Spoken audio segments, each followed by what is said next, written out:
Good afternoon. Visitas thinks big. When I was young and my father said, "Hey, what's the big idea?" he didn't want a big idea. He wanted an apology. But I'll try to give you a big idea today without an apology. And I'm going to start with this morning when you got up, and I suspect within a few seconds, maybe minutes, you checked your favorite electronic device. Maybe you went on Facebook, Twitter, posted something on Instagram, or maybe you used some app that your parents and I have never heard of. Your habitual uses of social media probably feel automatic, but it's worth recalling that every time you get on these apps, every time you use social media, you are affirming your belonging in a virtual community, whether that's Facebook friends or Twitter followers. You are asserting your belonging in a virtual community that is held together electronically by servers, apps, and so forth. But virtual communities that are held within you most vividly in your imagination. These are imagined communities. I stole my title. I stole it from a book by Benedict Anderson, a scholar who passed away a couple of years ago. One of Benedict Anderson's big ideas was that people tended to overlook the obvious fact that the modern nation is itself an imagined community. Americans may be willing to die for America, but they actually know only a tiny fraction of other Americans. Their belonging to this community of Americans involves the imagination. Another insight that Anderson had is that these imagined communities called nations are finite, and they are surrounded by other imagined communities called nations, so that these imagined communities are defined oppositionally. That is to say, if you are Brazilian, that means quite precisely, especially when it comes to soccer, that you are not Argentinian. And if you are Canadian, as my Canadian friends constantly remind me, it means precisely that you are not an American. Benedict Anderson spent a lot of his career thinking deeply about why it is in the modern period there emerged these imagined communities called nations. Another of his big ideas was that certain technologies and their uses gave rise to and supported these imagined communities. In particular, Anderson associated the rise of the modern nation with the emergence of what he called print capitalism.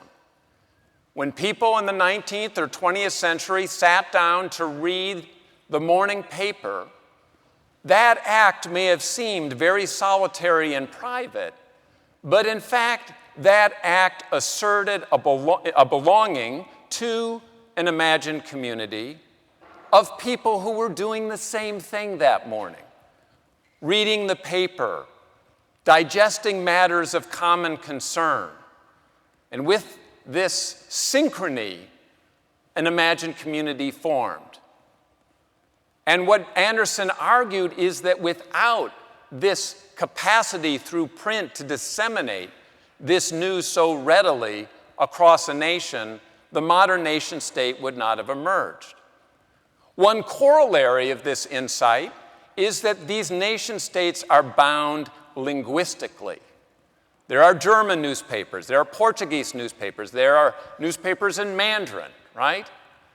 And these languages are part of the national self-definition of these imagined communities. We can build upon Anderson to talk about the role that other technologies have played in the formation and sustenance of imagined communities. One technology near and dear to my heart is photography. Alongside print media, photography has played a key role in the development of imagined communities. I show you here on the left 2 album pages from a 19th century photography album. These are small photographs on little pieces of cardboard. They were called carte de visite. They were extraordinarily popular, produced in the millions in the middle of the 19th century. The figures you see on these cards are all dressed in Norwegian costumes. And I use this example to show that photography could reinforce the notion of a national identity, such as Anderson was concerned about. On the right, you see a very different album page, this one from a Victorian English album, in which the maker of the album has cut out people from different photographs and pasted them together fancifully in this imagined scene in a parlor. And what this album page can remind us is that photographs tend to circulate very promiscuously, and therefore able to overcome some of the rigid boundaries that the album pages on the left would suggest. Now, photography, as an instrument of imagined communities, had some very particular characteristics. For one thing, it was not based on language. And one of the aspects of photography that captivated the social imagination when photography was first introduced in 1839 was precisely this potential for a kind of universality, that everyone sitting before the camera would register in the same way, and that photographs were legible to people who spoke different languages and came from different cultures. So for these reasons, photography was thought to be particularly suited to a time in which there was great democratic fervor, as there was in the 19th century.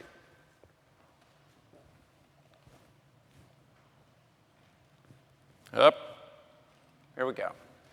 I wanted to show you some quotations to give you a flavor of the various people who, in the early years of photography, articulated this remarkable quality of the medium, that whereas in painting and drawing, the making of the picture tended to be mediated by all kinds of conventions, such that a painter would render the nobility in an idealized fashion, but tend to caricature the poor and the downtrodden, but that photography treated everyone more or less the same. And this was a remarkable principle that writers ranging from the transcendentalist Emerson to the abolitionist Frederick Douglass noted. This universalist potential of photography has surfaced time and again in its history. After the Second World War, when the emergence of the atomic bomb raised the specter of national differences and strife resulting in the destruction of the planet, hopes were placed in photography to be an agent of the creation of an imagined global community. This universality of photography was thought to have the capacity to transcend national boundaries and differences.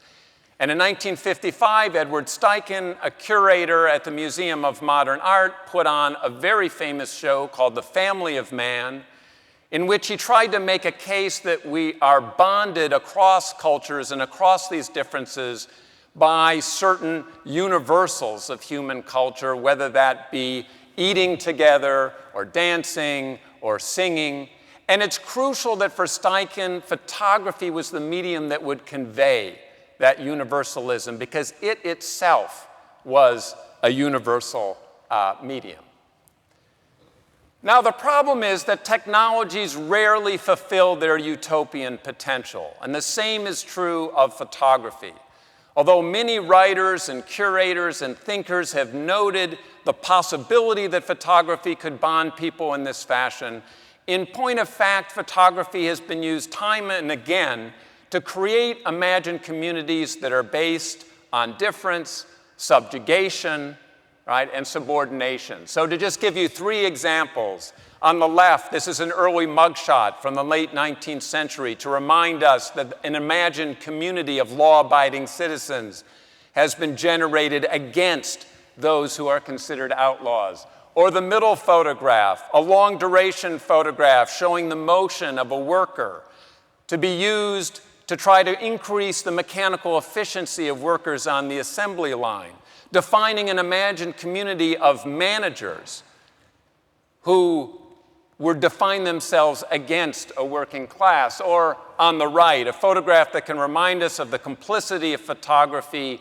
in colonialism and the defining of a certain imagined community as belonging to the civilized against those who were allegedly less civilized. The history of photography, as I've sketched it out in this brief time, feels very resonant to me today, where we're undergoing this seismic shift from print capitalism to screen capitalism, and where we have a technology called the internet, which came with all kinds of utopian dreams, but very recently has evidently shown a propensity for a kind of echo chamber fragmentation, pitting one imagined community against another. And to remind us of that, I just put in the upper right an announcement of the release of Barack Obama's birth certificate, a very sober, everyday document that you think might be a kind of object of consensus, but in point of fact is viewed so divisively by these different imagined communities. And I leave you with the idea that one of the great challenges of your generation is going to be to help us figure out how to foster and sustain the imagined communities that we need and how to connect them to a reality that stubbornly resides outside our digital dreams. Thank you very much.